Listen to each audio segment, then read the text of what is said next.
मुंबई महापालिकेच्या मुख्यालयात 7 कोटी रुपये खर्चून अद्ययावत असा आपत्ती व्यवस्थापन नियंत्रण कक्ष निर्माण करण्यात आला आहे। 50हून अधिक यंत्रणांशी संपर्क ठेवण्याची सुविधा, 5000हून अधिक सीसीटीव्हीच्या माध्यमातून मिळणारा आउटपुट असं बरंच काही या नियंत्रण कक्षात आहे। या केंद्राचा आढावा घेत आपत्ती व्यवस्थापन विभागाचे प्रमुख महेश नार्वेकर यांच्याशी बातचीत केली आहे आमचे प्रतिनिधी कृष्णात पाटील यांनी। मुंबई महापालिकेच्या अद्ययावत अशा आपत्कालीन व्यवस्थापन विभागाचे उद्घाटन जे आहे ते आज मुख्यमंत्री देवेंद्र फडणवीस आणि शिवसेना पक्षप्रमुख उद्धव ठाकरे यांच्या हस्ते करण्यात आलेलं आहे। जवळपास 7 कोटी रुपये खर्च करून मुंबई महापालिकेच्या मुख्यालयामध्ये अशा प्रकारचं व्यवस्थापन केंद्र जे आपत्कालीन व्यवस्थापन केंद्र आहे जे या ठिकाणी उभं करण्यात आलेलं आहे। यापूर्वी होतं परंतु ते अद्ययावत नव्हतं।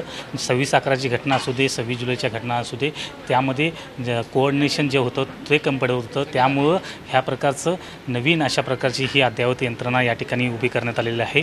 जवळपास 70हून अधिक कर्मचारी 24 तास या ठिकाणी राबणार आहेत। आपल्यासोबत आपत्कालीन व्यवस्थापन विभागाचे प्रमुख नार्वेकर सर आहेत। सर, कशा पद्धतीनं हे काम जे आहे ते चालणार आहे, अद्ययावत झालेलं आहे, यामध्ये नेमकं नवीन काय केलं जाईल? ॲक्च्युली मुंबई महानगरपालिकेचा हा नियंत्रण कक्ष 24 तास कार्यरत असतो। या ठिकाणी मुंबई महानगरपालिका ही एकमेव एजन्सी नाही आहे की कुठलाही डिझास्टर किंवा कुठलीही आपत्ती मुंबईत आली की ती हँडल करू शकते। त्याच्यामध्ये वेगवेगळे स्टेक होल्डर्स आहेत आणि आम्ही आपत्तीप्रमाणे कुठली आपत्ती कोणी योग्य प्रकारे त्याचं निराकरण केलं पाहिजे हे सगळे स्टेक होल्डर्स आयडेंटिफाय केलेले आहेत आणि त्यांच्याबरोबर आपण तिकडे बघू शकता 50 एजन्सीज बरोबर आम्ही हॉटलाईन कनेक्टिव्हिटी केलेली आहे। या व्यतिरिक्त महाराष्ट्र शासनाचा जो MCAचा प्रोजेक्ट होता म्हणजे मुंबई सिटी सर्व्हेलन्स प्रोजेक्ट, त्याच्या अंतर्गत आम्हाला CCTV कॅमेराचा फीड इथे देण्यात आलेला आहे।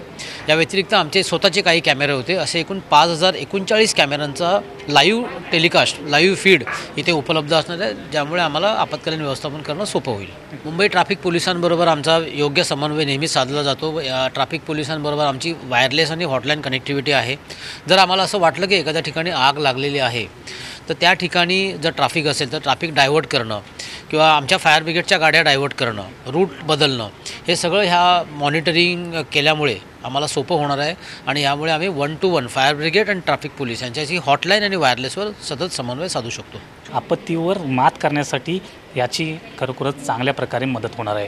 व्हिडिओ जर्नलिस्ट संदेश बायकरसह Krishnat Patil, Zee media, Mumbai. Zee 24 तास रहा एक पाऊल पुढे।